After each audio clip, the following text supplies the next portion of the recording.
dans le phénomène totalitaire, il y a vraiment la question de la censure de la liberté d'expression, c'est-à-dire que il y a des mots qui deviennent dangereux, qu'on n'a plus le droit de prononcer, et il y a des mots qui sont sanctifiés. On va réduire l'individu à un QR code, on va mettre ce qu'il est dans des banques de données. En fait, on peut aujourd'hui hacker le cerveau de l'individu. Cette soumission s'obtient sur la durée par de la répétition et par cette addition de chocs traumatiques. Tout ceci a pour effet de créer de la confusion mentale à très haut degré. C'est à partir de la confusion mentale que le cerveau sera colonisé.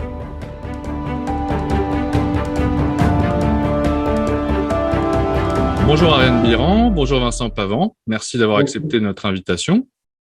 Ariane Biran, je rappelle que vous êtes philosophe, psychologue clinicienne et docteur en psychopathologie, spécialiste de l'étude des manipulations, de la perversion, de la paranoïa et du harcèlement. Vous êtes également l'auteur de plusieurs livres en lien avec ces sujets. Vincent Pavant, vous êtes maître de conférences et chercheur en mathématiques à l'université d'Aix-Marseille. Alors, vous avez coécrit le livre Le débat interdit, langage Covid et totalitarisme, publié aux éditions Guitry et Daniel au mois de mars 2022.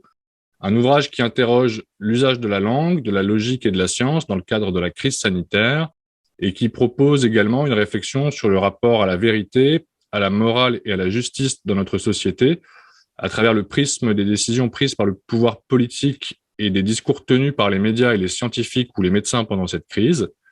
Alors, pourquoi est-ce que vous avez décidé d'écrire ce livre ? Merci pour l'invitation. C'est toujours un plaisir de venir chez vous. L'idée au départ est venue de moi parce que je savais que Vincent avait des clés. Et en fait, au départ, on n'avait pas l'idée totalement d'écrire un livre. On voulait écrire un article et ça s'est rapidement transformé en livre. C'est-à-dire que de mon côté, j'avais identifié que nous avions affaire à ce qu'on appelle un peu vulgairement une psychose de masse, c'est-à-dire un délire. Qu'est-ce que c'est un délire ? C'est une croyance qui est totalement dénuée de rapport en fait avec la réalité de l'expérience et qu'il fallait remonter au premier principe de ce délire paranoïaque, c'est-à-dire comment ça a commencé, sur quoi il se fonde. Et Vincent avait ces clés-là, c'est-à-dire sur quelle fraude tout simplement ce discours idéologique qu'on nous a servi depuis mars 2020 se fonde. Et en réalité, dès qu'on comprend qu'il y a eu une corruption de la science, et en particulier des mathématiques, une imposture frauduleuse dès le départ, on comprend aussi que toute la suite ne tient pas debout. Tout simplement, c'est un discours imaginaire et puis un discours de réalité. Et c'est un discours purement conceptuel qui tourne en roue libre. Et donc, c'était très important. En tout cas, je savais l'importance de toujours revenir au départ, au démarrage, au premier principe, aux racines du délire paranoïaque, que ce soit d'ailleurs pour l'individu ou pour le collectif, pour en saisir la nature ou surtout le mensonge. Et c'est ce que nous avons fait. En interrogeant les conditions d'exercice de la science. Donc, en fait, tout simplement, nous avons fait un travail d'épistémologie, de conditions de philosophie, de philosophie des sciences. Quelles sont les conditions ? Et elles ne sont effectivement pas remplies de notre point de vue. Voilà, puisque tout a commencé par un dévoiement des mathématiques, et c'est ce que démontre précisément Vincent. Dévoiement à la fois dans les erreurs de mathématiques, dans ce qu'on leur fait dire, dans ce qu'on leur fait conclure, dans ce qu'on leur fait pronostiquer, et dans l'instrumentalisation de ces mathématiques. Nous avons, dans l'ouvrage, précisément articulé la question de la logique, des fraudes de la logique et la question de la langue, c'est-à-dire également des fraudes dans la langue pour servir ce discours scientiste. Voilà. Oui, alors je vais revenir. En fait, Ariane et moi, on se rend compte quand justement j'ai cette réflexion propos du mensonge et de la vérité. Et à l'époque, je lisais un psychanalyste très célèbre qui s'appelle Claude Racamier et qui avait dit quelque chose sur la perversion narcissique, qui est le pervers narcissique est celui pour lequel le mensonge réussi vaut autant qu'une vérité. Et là, j'étais saisi vraiment de la pertinence en fait de cette définition dans ce qu'on vivait et qu'on vit toujours plus ou moins d'ailleurs, s'agissant de raconter ce qui se passe donc autour du Covid. Et j'ai été d'autant plus frappé que, en principe, les mathématiques justement sont le langage de la vérité. C'est ce que nous enseignait Descartes, par exemple, à travers justement ce qu'on appelait l'optique géométrique. Descartes avait conscience que nos sens pouvaient nous illusionner, la vue en particulier, et donc les lois de l'optique géométrique et le calcul qui était issu de ces lois étaient là normalement pour rétablir le réel et donc nous dissiper des illusions, des mirages, etc. Et donc là, pour moi, ça a été vraiment tout à fait bouleversant de me rendre compte que les mathématiques qui normalement sont quelque chose de très précis, très rigoureux, qui permettent de lier justement les choses de la logique à la logique des choses. Bon, c'est vraiment le langage qui, en science, permet de faire les liens entre le discours et, en gros, l'observation. Eh bien, je me suis rendu compte que ces mathématiques étaient complètement dévoyées, qu'elles servaient non plus à retrouver le réel et à retrouver le réel de façon rigoureuse, mais au contraire à créer l'illusion de façon totalement délirante, scientiste.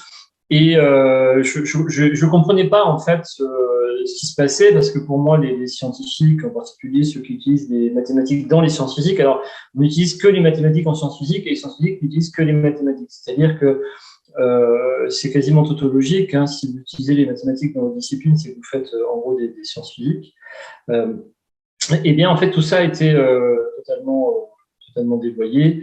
Et donc, je comprenais pas. Et en fait, la clé avec Ariane, qui est à la fois philosophe et psychopathologiste, en fait, c'est de voir que ce discours mathématique dévoyé, ce discours scientiste, en fait, ça avait à la fois une idéologie politique et également un comportement psychique de nature, donc comme elle a dit Ariane, sans doute paranoïaque, pervers, et qu'en fait, la tension justement entre l'idéologie et la psychologie passe par les mathématiques qui vont devenir un discours scientifique qui va convaincre et qui va faire qu'on va se mettre à croire tous dans le même délire, de même un petit peu qu'on peut raconter des affabulations complètes quand on est un oracle, etc. Mais c'est suffisamment puissant en tout cas pour que les gens y adhèrent. Et c'est ça en fait qui nous a réunis, c'était de comprendre l'articulation entre le discours scientifique ou plutôt scientiste, c'est-à-dire la fausse science, et comment il était récupéré d'un côté par l'idéologie pour bien manipuler ensuite derrière la psychologie et faire en sorte que tout le monde avance dans le sens du délire. On pourrait rajouter nous avons appelé le livre Le débat interdit, parce que précisément, c'est à cela aussi qu'on reconnaît le scientisme, c'est-à-dire que c'est un dogme qui ne peut pas se contester. Or, il est quand même tout de même très important de rappeler quelques fondamentaux. Nos analyses, nos constructions théoriques sur le réel qui nous entoure sont imparfaites et elles avancent par controverse. Ce qu'on appelle en épistémologie les révolutions scientifiques, c'est-à-dire précisément on va regarder avec une fenêtre un paradigme et puis on va faire évoluer ce paradigme et parfois on va complètement même le retourner, c'est une révolution. Et c'est par controverse qu'avance la science. Or, quand on bascule dans le scientisme, il y a une rigidification, c'est-à-dire que nous devons croire comme d'une croyance sectaire dans le dieu des mathématiques dont nous a parlé Vincent. D'ailleurs, il y avait des rituels, des chiffres tous les jours, etc. Et on oublie aussi que les chiffres, ça s'interprète. Hein. Donc, il y a une deuxième fraude, c'est l'évacuation de la complexité, c'est-à-dire ce qu'on peut appeler un réductionnisme. L'individu est considéré comme un espèce de territoire vierge, tout à fait interchangeable. On va appliquer la même solution miracle ou la même potion miracle pour tout le monde, sans regarder la complexité du terrain, de l'histoire, d'éventuelles possibilités de choc anaphylactique, par exemple. Donc, on peut même mettre en danger de mort parce qu'on fait ce réductionnisme. Et ce réductionnisme, il est aussi dans le fait d'évacuer, je crois que l'une des plus grandes fraudes de cette affaire, c'est d'évacuer le paramètre vivant. C'est-à-dire c'est une confusion entre la matière morte et la matière vivante. Donc, quand on applique des mathématiques à l'être vivant, on a tout simplement oublié ce paramètre vivant, qui est cette complexité, qui n'est pas seulement une espèce de virus considéré comme un ennemi armé extérieur, etc., mais il y a des interactions entre les êtres, il y a des complexités, et c'est pas le virus en soi qui est un ennemi, comme ça nous a été présenté dans un délire de persécution de masse, et il y a bien d'autres choses et qui doivent interagir. Et nous avons aussi fait ressortir la distinction oubliée, mais pourtant très présente dans l'Antiquité, quand il s'agissait de faire de l'épistémologie, entre les sciences spéculatives et les sciences opératives. C'est-à-dire que les sciences spéculatives, elles restent dans le pur concept. Donc, on peut dire la philosophie, les mathématiques restent dans le pur concept. En revanche, les sciences opératives sont celles qui interagissent avec le réel. Et la médecine fait partie de ces sciences opératives, c'est-à-dire qu'à un moment donné, il y a toujours un retour, il y a un échange avec le réel pour faire évoluer. C'est-à-dire qu'on va autopsier les cadavres, par exemple, en médecine, on l'a fait. Donc, c'est parce qu'on va acquérir de la connaissance dans cette interaction. Or, tout ceci a été totalement évacué, c'est-à-dire qu'on a bien vu que depuis 2 ans, les retours du réel n'intéressent pas le discours dominant, qui est donc une usurpation, puisqu'il confond la médecine avec une science spéculative, dans laquelle on tourne en roue libre avec du faux raisonnement tautologique et on s'auto-valide, en fait, on est dans l'auto-validation pour servir des desseins politiques. Donc tout ceci, c'est ce qu'on a essayé de démontrer dans cet ouvrage. Vous expliquez aussi dans votre livre que la langue est le terrain de jeu de prédilection du mouvement totalitaire, qu'il utilise dans un sens dévoyé et perverti afin de détruire les liens de transmission, d'appartenance et les liens logiques. Vous ajoutez que tous les systèmes totalitaires ont en effet créé leur 9 langues, et vous soulignez que dans le cadre de cette crise sanitaire, les mots sont pervertis par un processus d'avilissement de la langue. Vous ajoutez qu'ils sont enlevés, pris en otage, et peuvent aller jusqu'à inverser la désignation des victimes et des bourreaux. En quoi cette corruption et l'instrumentalisation du langage font-elles partie intégrante du phénomène totalitaire ? Pourquoi la création d'une nouvelle langue est-elle absolument nécessaire pour lui permettre de déployer ses effets ? Cette analyse de la corruption de la langue en tant que phénomène remonte, en tout cas déjà, remonte aux stoïciens. Hein, donc, au 1er siècle après Jésus-Christ, nous avons déjà Sénèque qui nous alerte sur cette corruption de la langue, qui est liée à la fin des empires, hein, à la déchéance des empires. Donc, effectivement, quand les empires sont en déchéance, ils ont besoin de se rigidifier pour essayer de sauver la maison, en tout cas voilà. Donc il y a de plus en plus de traits autoritaires, tyranniques, donc et il y a un dévoiement de la langue. Alors ce qui est important, c'est que nous accédons au monde et aux autres par la langue. C'est-à-dire que c'est parce que, pas uniquement, mais c'est extrêmement important parce que ça nous permet de construire notre représentation du monde. Notre représentation, et d'ailleurs la plupart des quiproquos que nous pouvons avoir aussi sont dans la langue. Hein. Donc c'est très important de pouvoir stabiliser les mots justes. Et tous les phénomènes manipulateurs emprunte le chemin d'une imposture, d'une perversion, effectivement, d'un pervertissement de la langue pour réussir à semer le doute, la confusion et entraîner l'autre dans sa propre histoire, c'est-à-dire dans une histoire où on voudrait qu'il soit prisonnier. Alors, évidemment, la novlangue est un terme qu'on doit à Orwell sur le phénomène totalitaire, c'est-à-dire effectivement le mystère de la vérité qui ne cesse de mentir, etc. C'est-à-dire qu'on peut renommer, dénommer, les mots n'ont plus d'enracinement et n'ont plus de sens propre.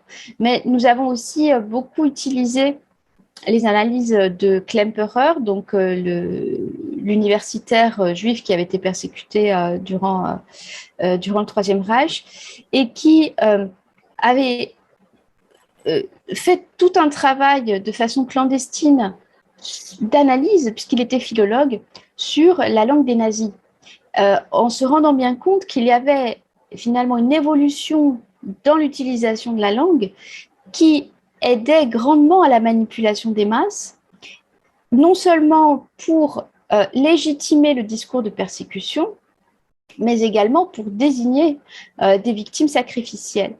Et Klemperer, qui a écrit donc, sur la langue du Troisième Reich,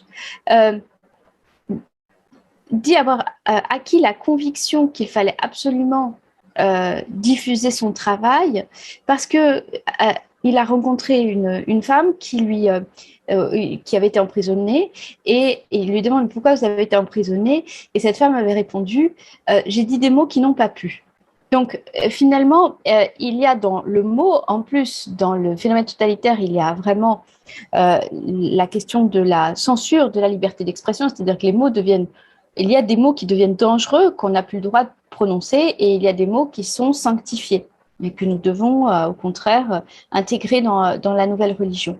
Donc, c'est ce que nous avons analysé, puisque nous avons analysé la logique, la rationalité et bien sûr la question de l'utilisation de la langue pour tout simplement créer le lavage de cerveau. Alors, ou pour reprendre un terme de Mao, la rectification de la pensée. La rectification de la pensée, pour qu'elle marche droit selon le phénomène totalitaire, il faut qu'elle adopte son langage, sa langue sectaire.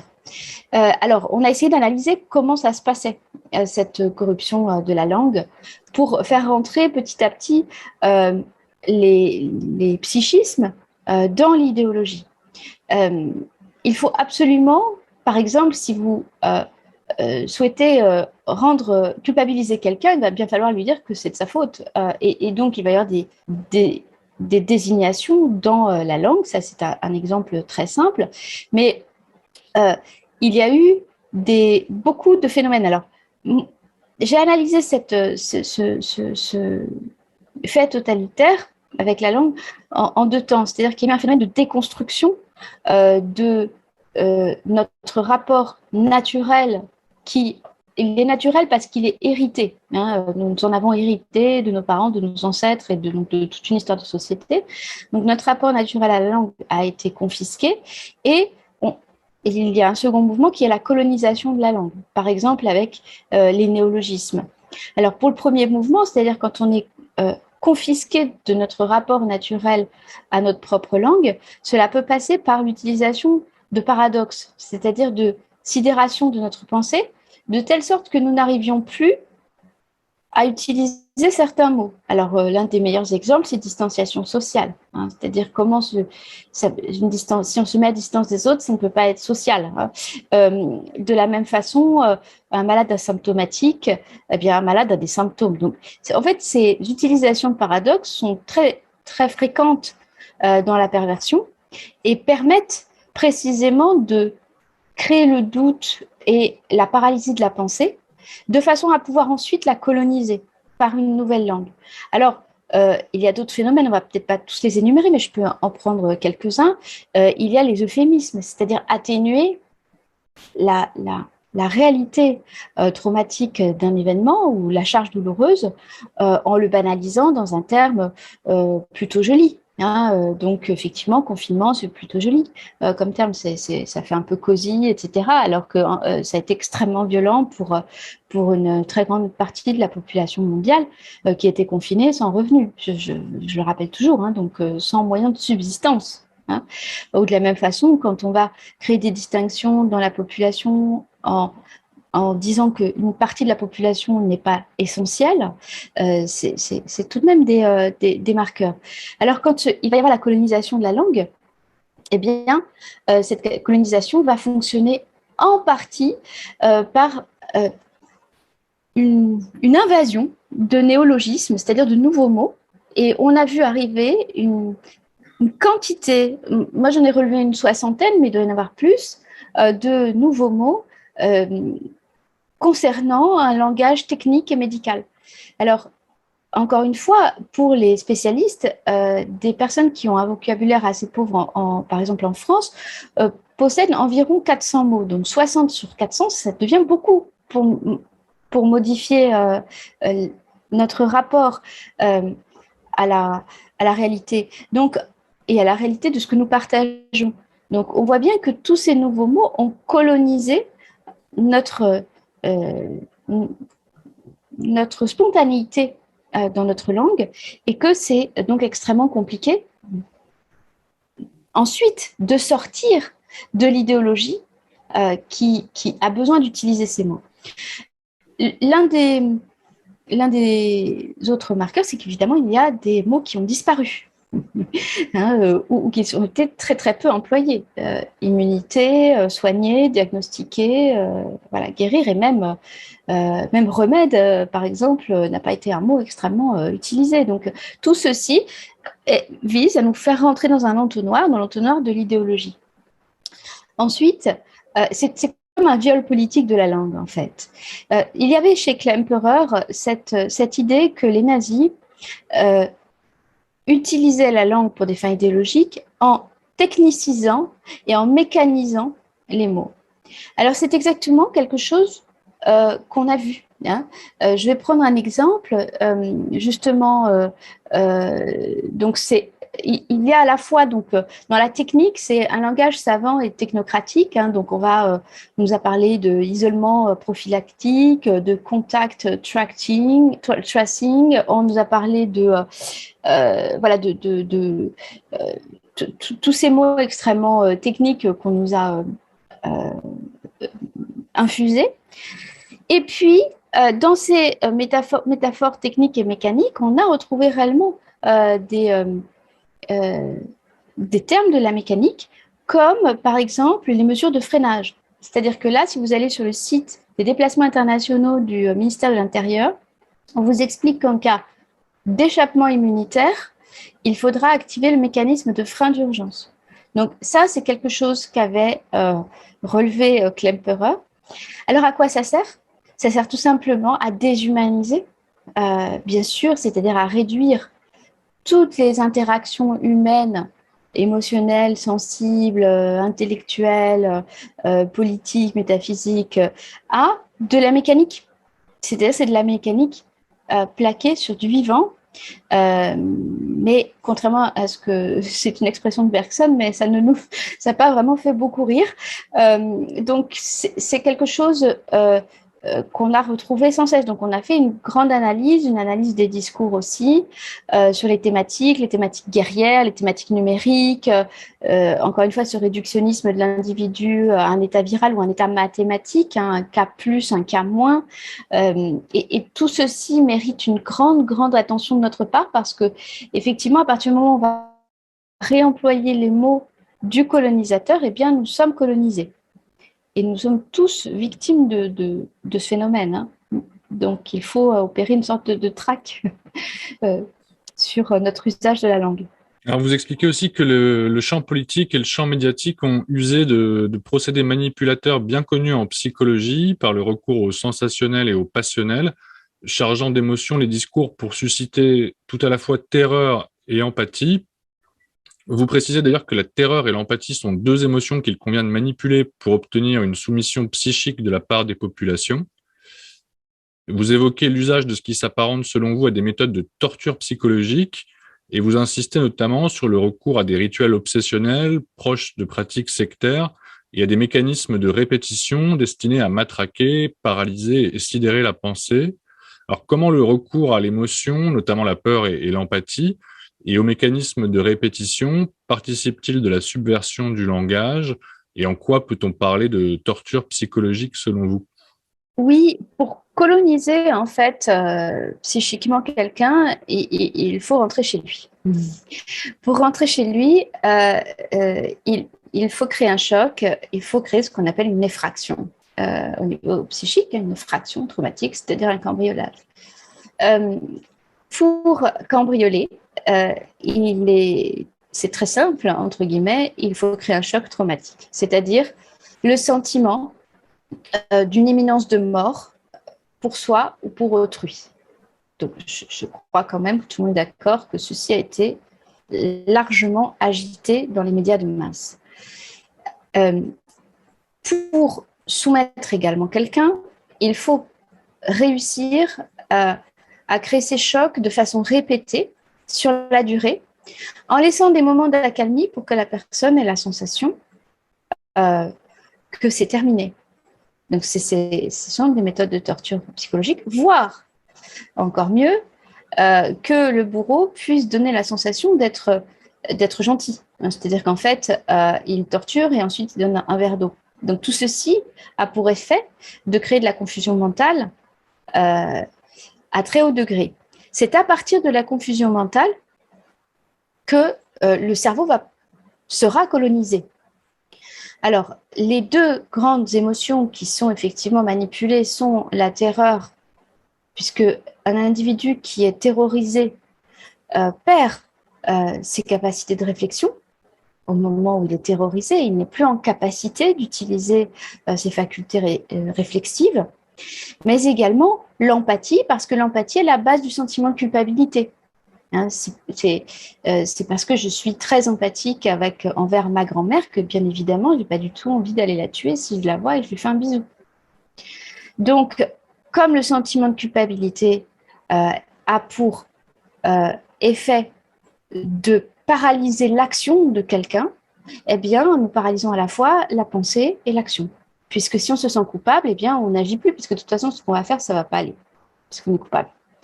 Donc, cette soumission s'obtient sur la durée par de la répétition et par cette addition de chocs traumatiques dans lesquels, bien sûr, au moment du choc, donc où la personne est paralysée à la fois dans son action et dans sa pensée, on va lui réciter les nouvelles tables de la loi.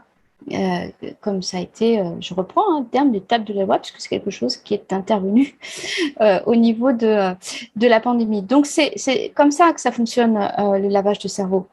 Et puis, dans ces nouvelles tables de la loi, il va falloir répéter de façon lancinante, non seulement des termes, mais aussi des slogans. C'est-à-dire, un slogan, c'est une expression très courte qui empêche également la réflexion et qui vient coloniser comme une espèce de chanson, d'un refrain qui revient en permanence dans la tête pour que la personne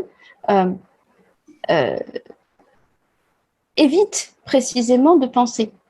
Alors, du point de vue de l'individu, c'est très pratique parce qu'il y a un tel malaise, il y a une telle sensation d'être déboussolé que d'avoir des réponses dans le langage, des réponses dans le slogan, sont des formes de certitude qui rassurent. Donc, il suffit juste de les appliquer. Puisque je ne sais plus où agir, eh bien, je sauve des vies, je reste chez moi. Voilà. Donc, je prends le slogan et je l'applique pour mon action de façon protocolaire, ou ma non-action d'ailleurs, et également pour être empêché dans la réflexion. Donc, tout ceci est quand même connu dans les manipulations de masse. Et puis, parfois, dans les slogans, il y a aussi des choses qui ne veulent rien dire et qui sont également là pour coloniser la pensée. Au moins, occuper tous les espaces vides de façon à ce qu'il n'y ait pas la tentation de pouvoir remettre en route une faculté de raisonnement. Oui, je vais rebondir sur ce que dit Ariane, sur effectivement la confusion mentale qui a été, je pense, un des outils clés dans la manipulation aujourd'hui, et en particulier par deux types de personnages qui normalement sont plutôt rassurants, qui sont effectivement les scientifiques, les mathématiciens d'un côté, les médecins de l'autre.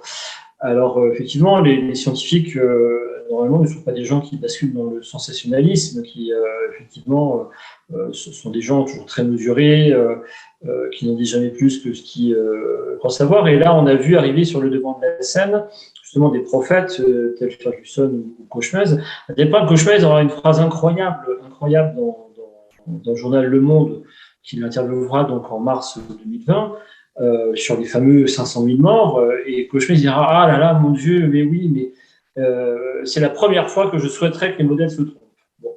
Alors c'est magnifique comme phrase parce que d'abord, ça voulait dire que les modèles ne se sont jamais trompés avant, ce qui était faux. Et comment voulez-vous, quelqu'un qui fait toute sa vie un scientifique du modèle, l'existence de ce qu'il doit faire, qui en viendrait à souhaiter que le modèle soit faux, comment est-ce qu'on pourrait ne pas avoir confiance en lui et donc craindre les fameux 500 000 morts qu'il va annoncer. Les scientifiques sont pas là pour annoncer l'apocalypse, ils sont là pour être tout à fait sérieux, crédible, mesuré. Et donc, cette confusion des genres ou des gens qui, normalement, sont là pour ne jamais faire de prédictions, justement, oraculaires, eh bien, ces gens-là se mettent précisément à dire qu'on va tous mourir, en gros. Eh bien, ça participe effectivement à la confusion mentale. Hein. C'est un peu comme une mer toxique. Si vous le voulez, vous pouvez pas imaginer qu'elle vous veut du mal, et pourtant, c'est ce qu'elle est en train de faire. Et l'autre, c'est bien sûr les médecins. Ce que dit toujours professeur Raoult, c'est qu'un médecin est là toujours pour vous rassurer, quelque part, pas pour créer de la panique, pas pour effectivement vous laisser penser que vous allez mourir dans l'instant. Et là, tous les médecins de plateau télé qui sont allés, pareil, annoncer l'apocalypse, ont participé à cette confusion mentale. Donc, des personnes qui normalement sont là pour être dans la modération, dans la mesure, jamais dans le sensationnalisme, que sont les scientifiques, pour être dans le soin et le rassurement que sont les médecins, eh bien, ceux-là, effectivement, ont joué le rôle, en fait, de prédicteurs d'apocalypse.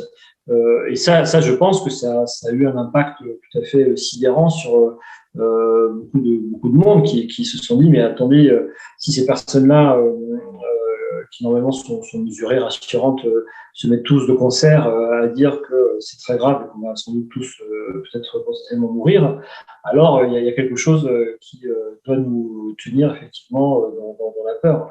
Donc oui, il y a une manipulation de la parole scientifique, médicale, qui est du coup a été une torture psychologique, parce que en racontant des choses complètement fausses, en dehors de toutes les règles usuelles de prise de parole, donc de ces champs-là que sont la science ou la médecine, eh bien on a plongé les gens dans une angoisse très importante, qui fait, comme disait Ariane, que une fois qu'on est dans la peur, on perd ses capacités de jugement et de ses facultés de raisonnement critique. Vous êtes très critique aussi à l'égard de la sphère médiatique dans votre livre, et particulièrement à propos de ce qu'on appelle le fact-checking, c'est-à-dire la vérification des faits, un exercice auquel plusieurs médias s'adonnent. Vous écrivez notamment que le fact-checking constitue la réunion canonique de la fausse science et du sophisme politique. C'est la forme contemporaine par excellence de la langue totalitaire. Et vous soulignez aussi que les accusations de complotisme et de conspirationnisme fonctionnent désormais comme la nouvelle Inquisition. Alors, en quoi le fact-checking est-il la forme contemporaine par excellence de la langue totalitaire? Quel regard est-ce que vous portez sur le rôle des médias et leur rapport à la vérité aujourd'hui? Est-ce qu'on a affaire à une forme de clergé médiatique selon vous? Oui, alors je vais commencer par répondre. En fait, le fact-checking s'intéresse aux faits, comme il le dit. Il ne s'intéresse pas aux hommes, il s'intéresse à l'humanité, pas à l'humanité non plus, il s'intéresse plutôt aux choses, et donc ne voit dans les interactions entre les individus que des choses mesurables, quantifiables, qui n'appellent pas effectivement de nuances, qui sont soit vraies, soit fausses, mais qui ne disent rien effectivement de l'humanité. Alors en fait, ça permet du coup de ne voir dans l'organisation sociale que des règles qui elles-mêmes sont basées sur des faits. Et tout cela, en fait, est incontestable, n'appelle pas de nuance, et donc fait en sorte que la discussion soit remplacée par l'observation, et on passe de la politique, si vous voulez, à la police directement. Voilà. La police vient constater que vous êtes mal garé, en gros, vous met une contravention, et tout cela n'est pas discutable, et la seule question, c'est est-ce qu'on était ou pas bien garé. La raison pour laquelle vous seriez mal garé parce que voilà, votre femme était en train d'accoucher, que tout d'un coup il y a une ambulance qui passait, vous êtes arrêté, enfin, etc. Tout ça disparaît au profit juste d'une réduction totalement réifiante de la vie. Et donc c'est le fait justement de vouloir réduire les hommes avec leur histoire, avec leur psychologie, avec leurs sentiments, etc. À des objets quantifiables et mesurables. Et donc, le fact-checking, c'est ça. On mesure, on quantifie, On dit si oui ou non on est dans la mesure, et puis si on n'est pas dans la mesure, eh bien, on appliquera telle ou telle règle parce que c'est juste une correction eh bien, d'une déviance par rapport à quelque chose de mesurable. Donc le fact-checking nécessite que tout soit mesurable, quantifiable, et dire si oui ou non on se trouve dans cette mesure-là. Donc en fait, c'est une perte d'humanité complète qui fait que toutes les interactions sociales sont vues autour des faits. Et c'est les faits, du coup, qui dictent la vie en société et non pas les règles ou les lois, justement, qui viennent de la philosophie, de l'histoire de la politique, et avec lesquelles on finit toujours par discuter. Donc dans les États totalitaires, eh bien, il n'y a que du fact-checking, en fait. On vérifie ou pas les faits sans les discuter, et chaque fait implique nécessairement derrière l'application d'une règle.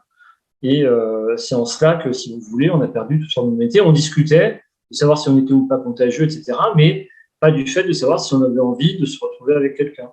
Et donc, le fact-checking, c'est ça, la réduction de chaque être humain, en fait, à quelque chose de mesurable, dont on peut dire si oui ou non il est dans la bonne case. Alors vous évoquez également dans le livre la dimension technologique du phénomène totalitaire à l'ère moderne, notamment à travers l'usage du numérique et la mise en place de dispositifs comme les QR codes ou les applications de traçage. Comment cette évolution de la technique et notamment le développement des outils numériques s'inscrit-elle dans le cadre du totalitarisme? Quels nouveaux champs ouvre-t-elle pour l'expression du phénomène totalitaire? Alors, disons que bon, ça rejoint effectivement la question précédente sur le fait que à la fin, il y a plus que des personnes qui sont numérotables, donc on fait juste un décompte en fait. Le totalitarisme ne fait que compter des individus pour finalement évacuer derrière toute forme d'identité propre. En fait, on ne voit plus que des traitements administratifs. Donc ça permet, comme on le disait tout à l'heure, une administration totale en fait des gens et une vision purement d'ensemble, c'est-à-dire que la spécificité des uns et des autres disparaît. Et de ce point de vue-là, l'identité numérique, c'est juste une contradiction dans les termes. On ne peut pas être à la fois réductible à un numéro, à un QR code, et avoir une histoire, avoir des émotions. Et donc, c'est évidemment l'effacement de l'être humain derrière le chiffre. Derrière, il y a vraisemblablement cette idée du cybernétisme qui veut que les individus et la vie soient réduites en fait à de l'information. Et cette information cherche juste un support pour ne pas être effacée. Et donc, ce qui est important, c'est l'information qu'on associe et le fait de conserver cette information. Et derrière cette vision tout à fait réductionniste, en fait, il y a, hélas, des idées assez fausses sur ce que c'est que la vie. C'est Norbert Wiener, dans les années 50, en fait, qui a un peu impulsé ces idées-là. Et on confond aujourd'hui la notion même de vie avec la notion d'information et d'entropie associée à cette information. Et c'est vers ça, en fait, qu'on essaye de faire tendre l'individu. Donc l'individu se définit uniquement du coup par sa mémoire et par l'information construite à partir de cette mémoire. Et donc c'est pour ça qu'on va réduire l'individu à un QR code. On va mettre ce qu'il est dans des banques de données. Et selon les propos, par exemple, d'un transhumaniste comme Harari, en fait, on peut aujourd'hui hacker le cerveau de l'individu. Donc on l'a réduit à n'être que la circulation d'informations dans des neurones qu'on assimile à des câbles électriques ou des processeurs d'ordinateur. Et c'est comme ça qu'on voit l'individu de demain. Et donc il a perdu toute forme finalement d'humanité. Et c'est ce phénomène-là qu'on veut imposer de manière très brutale aujourd'hui à travers les bibliothèques d'un côté et puis le traitement numérique qui est associé de l'autre. Dans votre livre, vous soulignez que le phénomène totalitaire ne se réduit pas uniquement à la sphère sanitaire et vous évoquez le projet de création d'un homme nouveau, donc d'une nouvelle normalité qui passe par l'éradication de l'homme ancien, de ses traditions et de ses modes de vie. Vous expliquez que l'avènement de cette nouvelle normalité et de cet homme nouveau exige de créer un rituel initiatique de mort de l'ancienne humanité, et ce rituel consiste à renoncer à notre vie d'avant. Dans quel cadre plus vaste ce projet totalitaire s'inscrit-il selon vous? À quoi pourrait ressembler cette nouvelle normalité et cet homme nouveau que le totalitarisme appelle de ses voeux? Les systèmes totalitaires ont toujours une proposition qui est la proposition du délire paranoïaque. C'est la politique de la table rase. En clair, avant moi, il n'y avait rien. Et l'homme nouveau augmenté, le surhomme, qui, en comparaison aux attardés rebuts qui seraient des sous-hommes. Alors, ça, c'est l'idéologie. C'est toujours la même structure idéologique. Donc aujourd'hui, on a vu l'ambition de traiter les êtres humains comme des unités mathématiques, mais finalement, il y a une dimension de déification matérielle. Donc c'est un paradoxe, mais quelque part, il n'est pas de moi, il est de tout simplement l'un des conceptualisateurs de ce transhumanisme qui est Harari. Et dans une interview de 2017 pour Le Temps, il explique bien que le projet, c'est de nous transformer en Dieu dans la matière, mais en fait, ce n'est pas un Dieu spirituel, c'est simplement qu'on aura plus de pouvoir numérique, de pouvoir de nous conserver dans cette dimension matérielle. Donc, ça implique le contrôle du cerveau humain, notamment le contrôle électrique du cerveau humain. Donc, Harari nous explique ça, que voilà, c'est en projet, c'est en cours de développement, et ça implique une réduction de l'être humain, encore une fois, à la mécanique, d'où l'utilisation de la langue, pour nous réussir à nous faire avaler ça, à la mécanique, à la technique, à l'informatique et à de simples fonctions biologiques de base. C'est-à-dire qu'il ne faut pas non plus que ce soit trop complexe.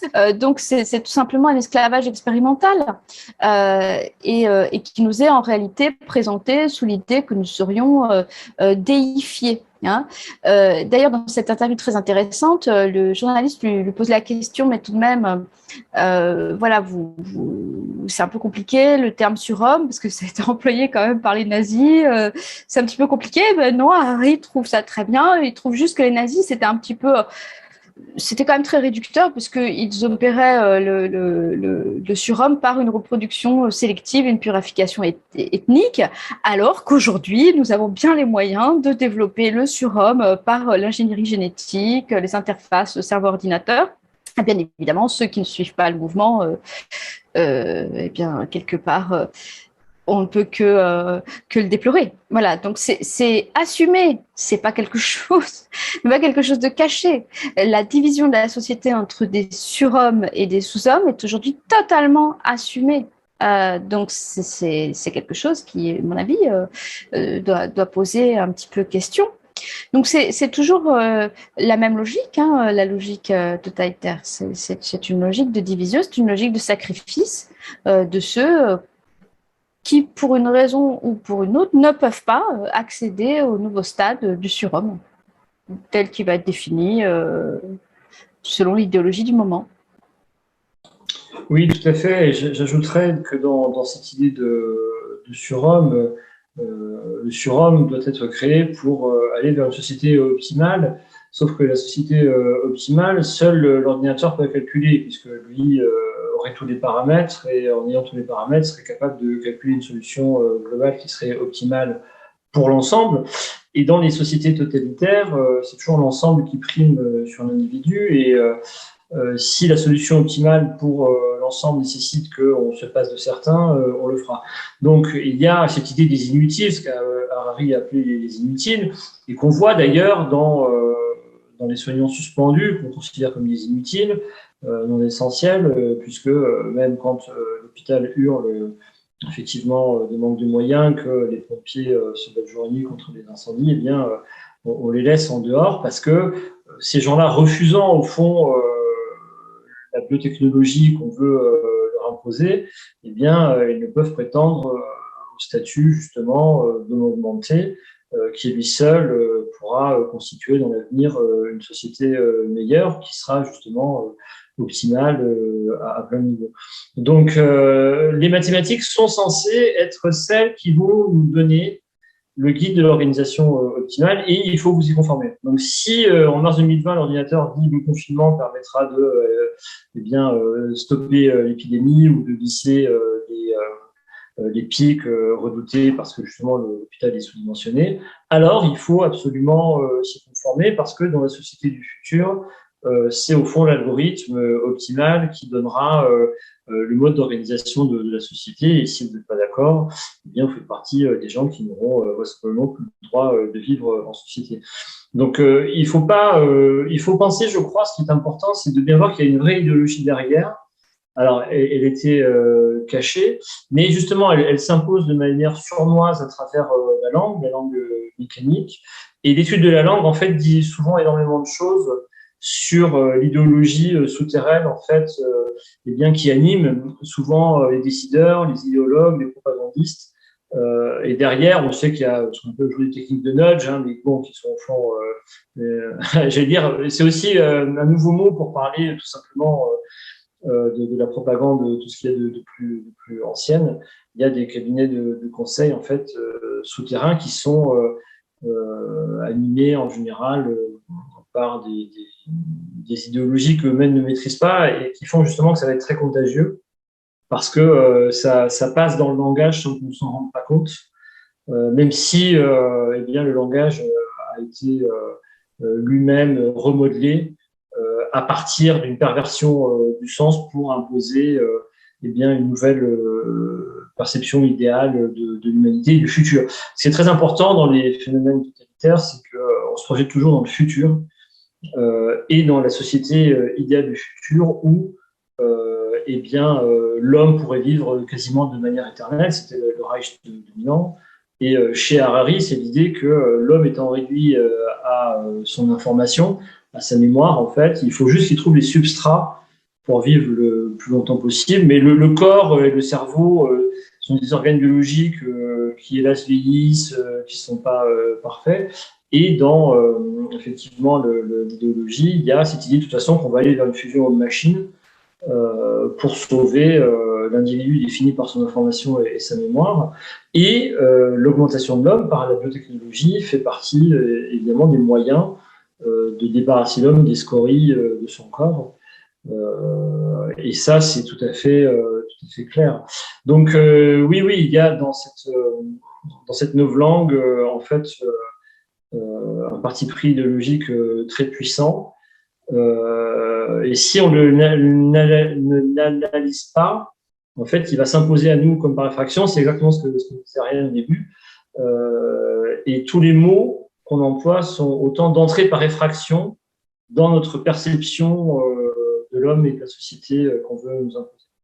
Vous faites d'ailleurs un parallèle dans le livre avec la façon dont les maladies en général sont perçues par certaines communautés. Vous prenez l'exemple des tribus indiennes qui voient la maladie comme le symptôme d'un désordre et d'un déséquilibre, le signe d'une disharmonie entre l'être humain et son environnement.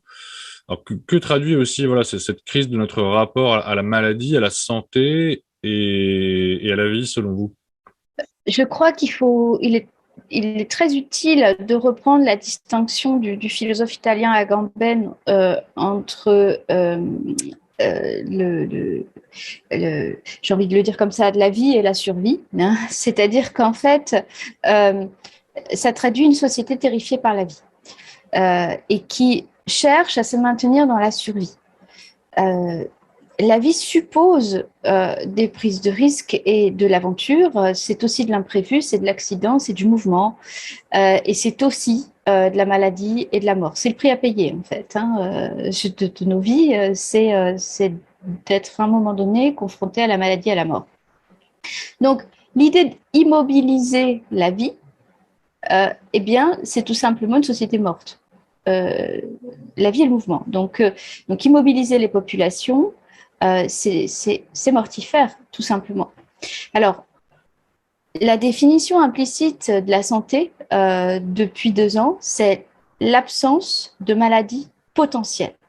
Parce qu'en fait, on peut être positif et pas malade et en même temps, on va être mis dans le sac des malades. Donc, en fait, c'est donc une santé qui n'est pas en mouvement. Et c'est une santé qui est totalement même contraire à la nature humaine, puisque, comme je l'ai précisé, nous sommes porteurs d'innombrables virus qui ne sont en plus pas des menaces, mais nous aident à renforcer nos anticorps.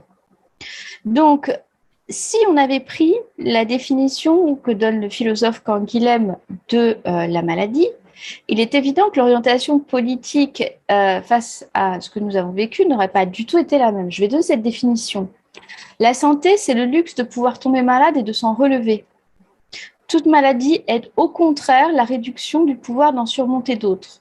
Vivre pour l'animal déjà et à plus forte raison pour l'homme, ce n'est pas seulement végéter, se conserver, c'est affronter les risques et en triompher. Voilà, donc il est évident que immobiliser la vie va conduire effectivement tout simplement à une humanité extrêmement en souffrance, comme on l'a vu, avec des conséquences considérables qui n'ont pas du tout été mesurées par certaines catégories de population sur le moment, par les gouvernants sans doute davantage, mais qui ont des effets extrêmement destructeurs et chaotiques. Donc la maladie, c'est un déséquilibre. Ce n'est pas un ennemi extérieur qui vient à l'intérieur de nous. Enfin, c'est un délire de persécution. Sinon, on serait tous malades de la même façon. Donc, il y a la question, c'est pourquoi certains tombent malades et pourquoi d'autres ne tombent pas malades à certains moments donnés. Eh bien, nous tombons en déséquilibre. Donc, il faut nous réharmoniser, nous renforcer au niveau de notre immunité naturelle et notre terrain. Donc, c'est ce réductionnisme, encore une fois, qui déshumanise les individus et qui les réduit à porteurs ou non d'un virus, qui n'a aucun sens. C'est une évacuation de la vision complexe du réel et de l'être humain. Donc finalement, en définitive, l'être humain est considéré coupable d'être vivant. D'ailleurs, on voit pointer ça dans la taxe carbone. C'est-à-dire que le fait que nous rejetons du dioxyde de carbone n'est pas un problème en soi. Nous sommes en interaction avec les arbres qui se nourrissent de notre dioxyde de carbone et vice-versa. Donc, il y a une interaction tout à fait harmonieuse. Sauf qu'effectivement, si on déforeste et en même temps on nous taxe sur les carbones, c'est qu'en réalité, nous sommes coupables d'être vivants. C'est ça la pensée paranoïaque. Donc là, dans la pensée paranoïaque, le corps humain, c'est un objet inerte, une gestion statistique de corps infectés, non infectés, un individu réduit à un cas, l'idée qu'en injectant une substance, le virus va disparaître, donc il n'y a pas d'interaction complexe, etc. Et le statut ontologique des êtres humains devient des corps chiffres. Ce sont des corps chiffres, nous sommes des chiffres, ce qui d'ailleurs légitime l'utilisation des QR codes et notre asservissement qui est en cours, voire une éventuelle éradication future, parce qu'à un moment donné, s'il y a trop de chiffres, il faut bien supprimer les chiffres dans l'équation. Vous écrivez aussi dans votre livre que la mesure, l'équilibre, la tempérance, le doute et la prudence sont souvent nécessaires pour éviter d'aventure de se retrouver malgré soi absorbé dans une idéologie lorsqu'elle s'emballe.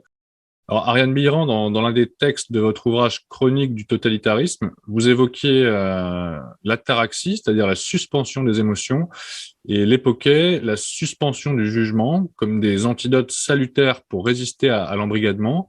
En quoi la suspension des émotions et du jugement peut-elle permettre de résister au phénomène totalitaire ?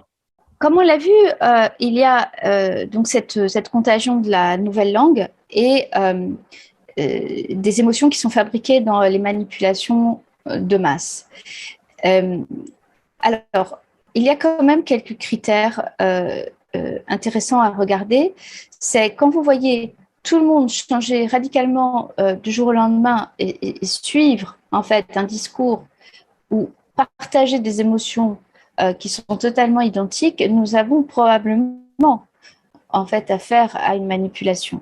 Et d'ailleurs, c'est très visible pour les gens qui n'ont pas du tout la télévision ou qui sont un peu retirés du monde et qui peuvent témoigner. Ils retournent à la civilisation, entre guillemets, une fois par mois. Le discours a changé, tout le monde est maintenant comme ci ou comme ça.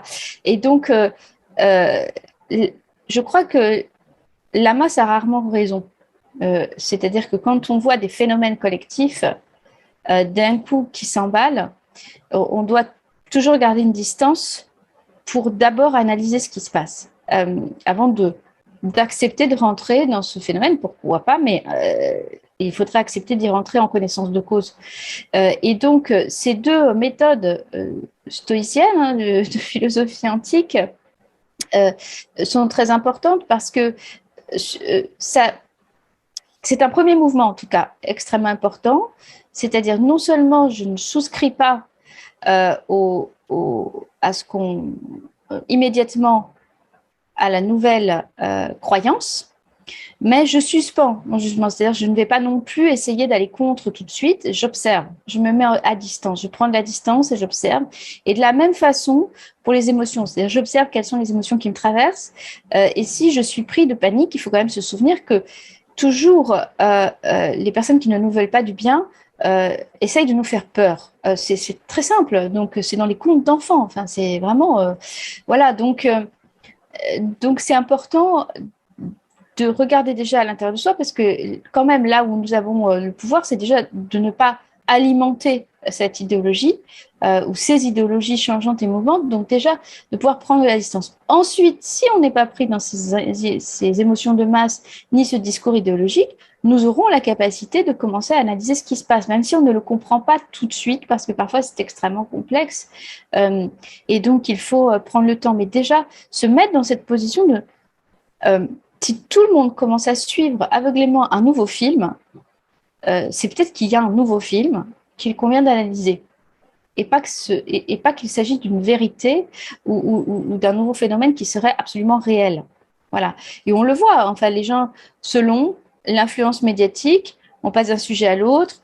L'ancien sujet qui était si crucial la veille n'existe plus.